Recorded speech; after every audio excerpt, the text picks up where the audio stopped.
Salut l'équipe.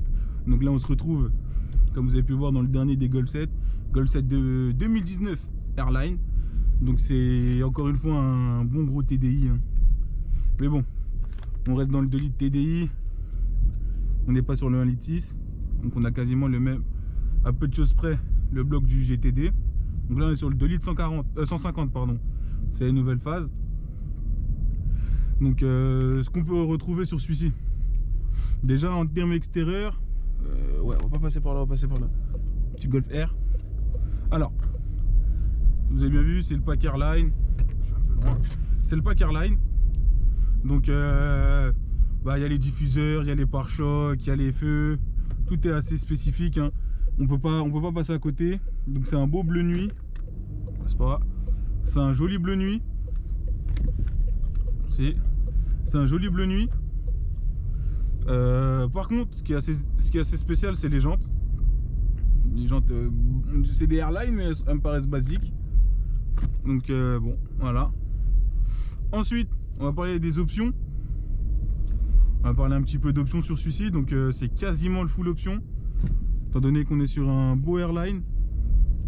Alors, celui-ci est importé d'Allemagne, d'accord. Il est importé d'Allemagne, c'est-à-dire, il y a plein d'options. C'est pas les mêmes configurations d'options plutôt qu'ici. Je sais pas si vous voyez ce que je veux vous dire. Par exemple, celui-ci il n'a pas le régulateur de vitesse. Alors que il y a les modes de conduite, il y a plein de choses, mais il n'y a pas les régulateurs de vitesse. Allez comprendre. Il n'a pas la caméra pour voir devant et tout. Vous savez, même quand vous êtes en cruise control, c'est plutôt pratique. Hop hop. Donc là on fait un peu de ville, comme vous le voyez, je fais une petite aparté. Un petit peu de ville. Vous allez voir un peu le comportement et l'utilité de la boîte auto en ville. Enfin, de l'utilité de la boîte auto tout court.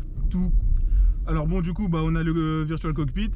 Donc dès qu'on modifie un petit peu ici dans les menus, tout ça, ici ça bouge. C'est bien animé, c'est bien alimenté, je trouve. C'est super innovation. Juste allumer ça parce qu'il commence à avoir de la buée. Bah, on a la boîte auto. On a toutes les options à bord disponibles sur les voitures de ces années-là, hein. Il y a les bips, il y a enfin les radars. Là ici, quand vous mettez le radar, c'est pas comme par exemple sur mon A3, celui que je vous ai présenté. Il y a directement la voiture avec les distances.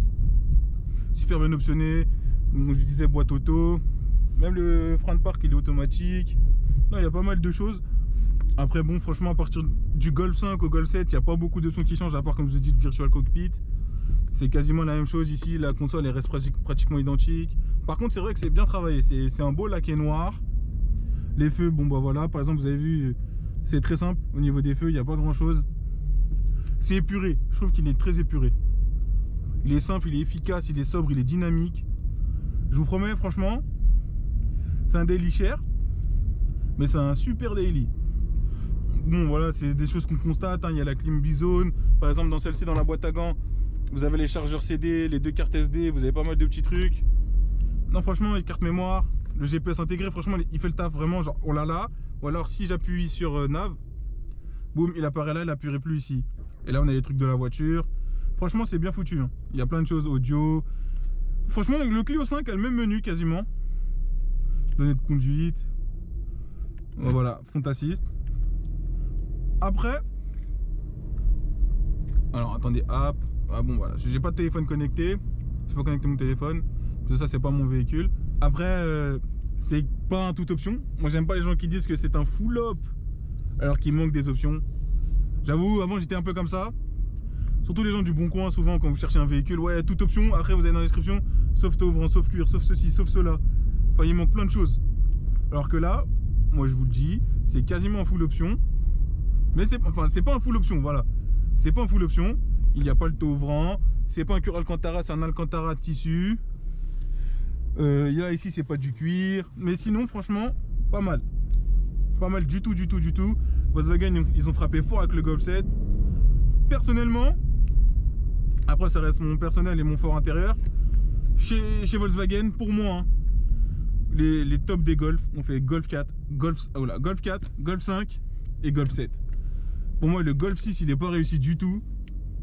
En fait, pour moi, le Golf 6 n'est pas réussi, mais le Golf 7 est un Golf 6 phase 2. C'est un Golf 7 étiré, avec des lignes plus épurées. Après, pour revenir au Golf 8, Mama la catastrophe, Mama la Gova, Mama la Vago, je sais pas comment on dit. Vraiment, vraiment, il est pas joli. Le gros capot comme ça, les feux tout droits, la calandre elle est pas habillée. Je sais pas, il manque quelque chose sur ce Golf. Après, je parle du Golf normal. Après, en GTI et en R, c'est sûr que c'est autre chose. Parce que forcément, les pare-chocs sont différents. Il y a plus de choses. Il n'y a pas trop de questions à se poser, même en termes de solidité. Enfin, de fiabilité plutôt. Donc là, les gars, là, je vais vous présenter un peu le système audio, tout ça, Bluetooth. J'ai réussi à me connecter en Bluetooth avec mon téléphone. C'est vite fait, franchement. Je vais vous faire écouter un son, donc je vais pas vous mettre trop longtemps parce que ce jour je me suis fait, enfin j'ai pris un strike. Là, j'ai mis Freezrael. Bon, de toute façon c'est noté. Je sais pas si vous avez regardé Freezrael, Freeze Corleone du coup. C'est un son, je sais qu'il y a beaucoup de basses. Dans la mienne, avec le caisson, ça résonne bien. On va voir. Avec celle-ci, je vais vous dire ce que j'en pense.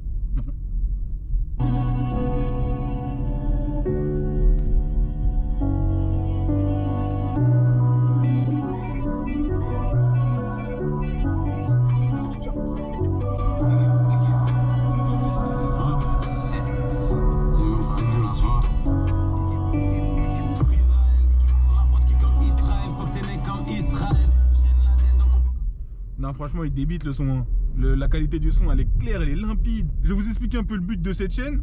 C'est comme un guide auto pour des gens qui savent pas trop où se situer, quoi acheter, tout ça en termes de prix, de fiabilité, tout ça. Donc moi, j'essaie de les d'aiguiller un minimum, tout ça. Donc là, les gars, on se retrouve un petit peu hors de la ville.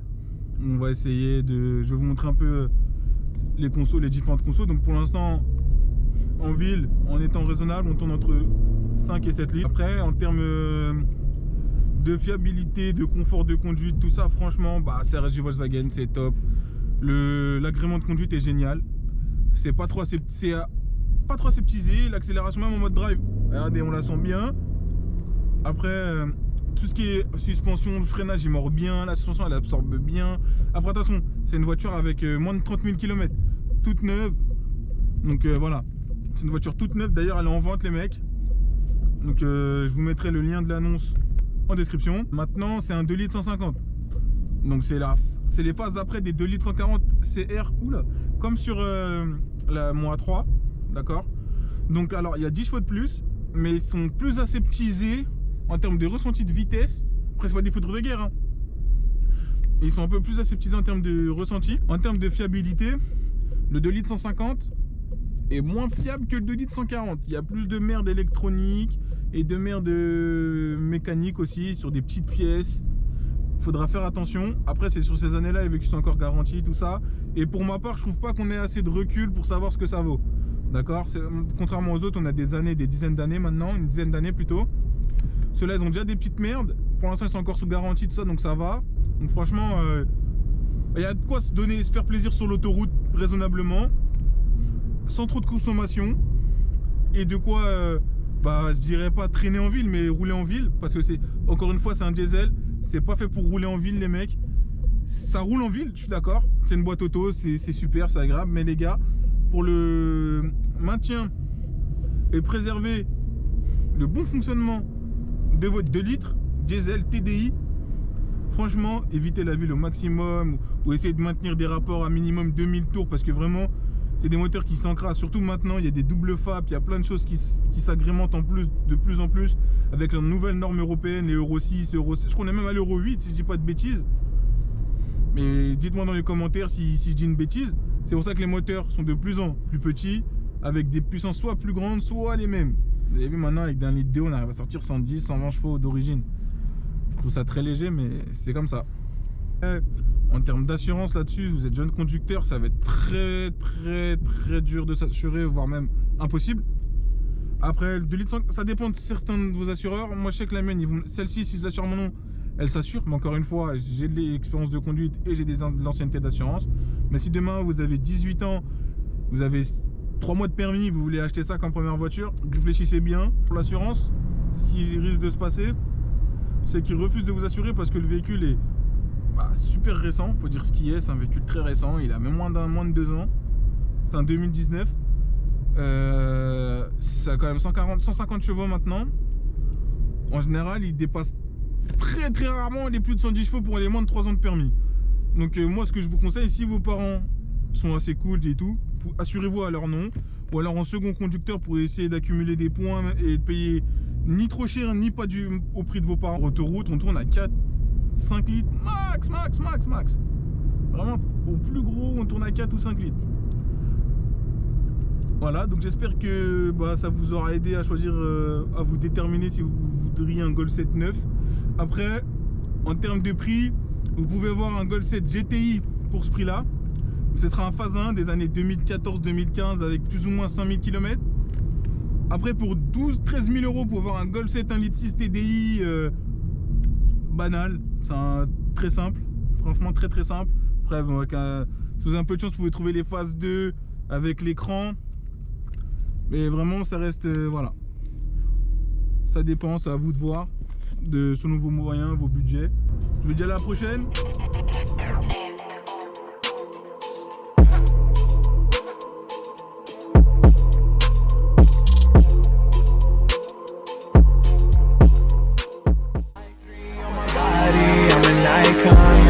Girl about a 10, I should fuck her in the Benz.